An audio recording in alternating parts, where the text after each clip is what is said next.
अस्सलाम वालेकुम दोस्तों, जीअं सिंध जीअं लतीफ़ जी ॿोली जीअं त कुझु ॾियारा अॻु असां सुजान न्यूज़ ते हिकिड़ो स्टेटस रखियो हुयोसीं त ॿिनि पोरियतनि जे लाइ असांखे रेडियुनि जी ज़रूरत आहे। जंहिंखां बाद अलाह पाक सखी बानंदर असांजी सहायता कई।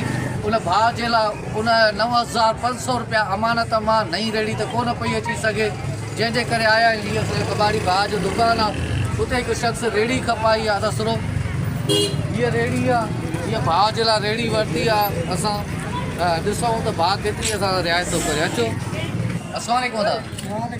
दादा ये रेड़ी कीअं था ॾियो? जीअं तव्हांजो हिकिड़ो रुपये जो बि फ़ाइदो न हुजे, छो त पाण सम्झो था प्रोग्राम ॾिसंदा आहियो न असांजा।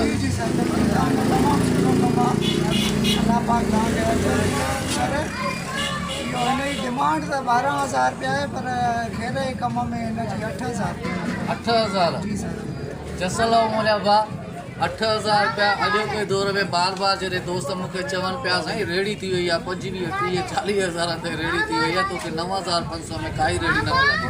हाणे असांजी रेड़ी थी वई आहे 8,000, बाक़ी बचनि था 1,550 रुपया।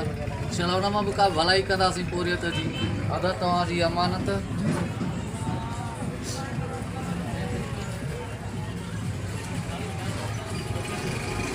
अचे सरी 10,000 तो बकाया ॾियो, बाक़ी 1,550 रुपया हलूं था। हाणे पोरे तुंहिंजे रेड़ी हवाले कंदासीं, हुन जा बि दुख सुख तव्हांजे अॻियां शेयर कंदासीं। जी दोस्तों, अची विया आहियूं असां पोरियत जे घर ॾे। ही रेड़ी बि हुन वटि पहुचाई आहे। इन खां पहिरियां जो ॻाल्हियुनि जो सिलसिलो हुन सां शुरूआति कयां। सभ खां पहिरियां ॿुधाईंदुसि, पहिरियां निहायती शुक्रगुज़ार आहे हुननि भाइरनि जो जिन अमानतूं मोकिलियूं। सभ खां पहिरीं असांजे अमानत भाउ मोकिली हिकिड़े 5,500 रुपया, नालो न ॿुधाइण जी शर्त ते। उन खां बाद हिकिड़े ॿिए भाउ 1,000 मोकिलियो, टे भाउ बि 1,000 मोकिलियो, ऐं चोथों भाउ असांजो जेको सऊदी अरब में रहंदो आहे, अलाह पाक उनखे बि गंज ॾींदो।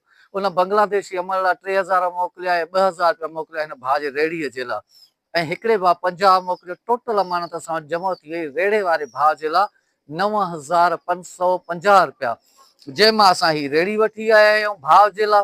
अस्सलाम वालेकुम दादा। वालेकुम सलाम बाबा। नालो छा आहे तव्हांजो? नालो मुंहिंजो फ़कीर जुमन बाबा। ज़ात वधियो बाबा। एड्रेस कहिड़ी आहे? मीरज जेतिरो या वधियो पुराणी ईदगाह। पुराणी ईदगाह। केतिरे टाइम खां बेरोज़गार हुयो? सुठो अरसे खां बेरोज़गार हुयासीं। मसाड़ ते रेड़ी वाईंदासीं। लख खे असांखे रोज़गीअ जे लाइ रेड़ी ॾिनी अथऊं। बेरोज़गारी हुई, असांखे हिन बचड़नि जे लाइ ॾिनी अथऊं। कोई नंढड़ा मासूम बचड़ा घर जो गुज़र सफ़र कीअं थींदो हुयो? हीअ जॻह पंहिंजी आहे? पंहिंजी न आहे, मसवाड़ी। इहा बि मसवाड़ जी आहे? कीअं मसवाड़ कढंदे बचड़ा? शुक्र आहे मालिक जो, हलाए थो उहो। वरी बि अगलनि खे लख छा पता ॾिनो अथऊं असांखे इहो रेड़ीअ जो जान। चलो माशाल्लाह। जीअं त जिन दोस्तनि तव्हांजे लाइ अमानतूं मोकिलियूं हुयूं, उन्हनि लाइ छा चवणु चाहींदव? असां दुआऊं ॾींदासीं उन्हनि खे बाबा। लख लख दुआऊं हूंदनि उन्हनि खे, जिन असांखे ईअं बचड़नि जे लाइ सोचो रेड़ी ॾिनऊं असांजे बचड़नि खे बाबा। माशाल्लाह।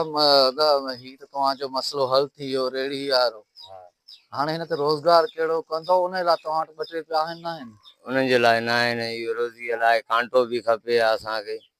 फ्रूट हणंदासीं असां, रोज़ी कंदासीं बचड़नि जी।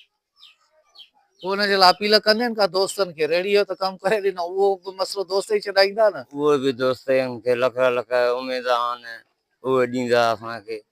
हाणे बि भलो कयो अथव असांजे लाइ, अॻिते बि भलो सोचींदा उहे। उन्हनि खे दुआऊं आहिनि असांजी। महिरबानी। अदी नालो छा अथई तुंहिंजो? नालो ॿुधाए। हलो स्कूल पढ़ंदी आहे? इहो ॿुधाए। पढ़ंदी आहे काथे? हा, फातिमा नालो अथव?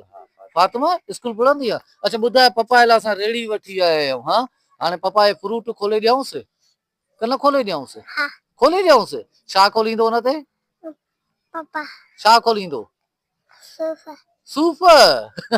अलाए सूफ़ न आया अथई। नारंगियूं, केला, इहे गजरा सही आहे? चलो ठीकु आहे, इंशाल्लाह जल्द ईंदासीं। जी दोस्तों, 8,000 तव्हां ॾिठो त असां हुनखे कबाड़ी वारे किनासीं भाउ जे लाइ रेड़ी वरितीसीं। बाक़ी असां वटि दोस्तनि जी अमानत बची आहे ही 1,550 रुपया। ही 500, 1,000, 1,500, ही 50 रुपया। अचे ही भाउ, हिन मां तूं ताल पत्री वग़ैरह जेको कुझु वठणु चाहें उहो वठिजांइ, ऐं भाउ खे दुआ में यादि रखजांइ। लख लख दुआऊं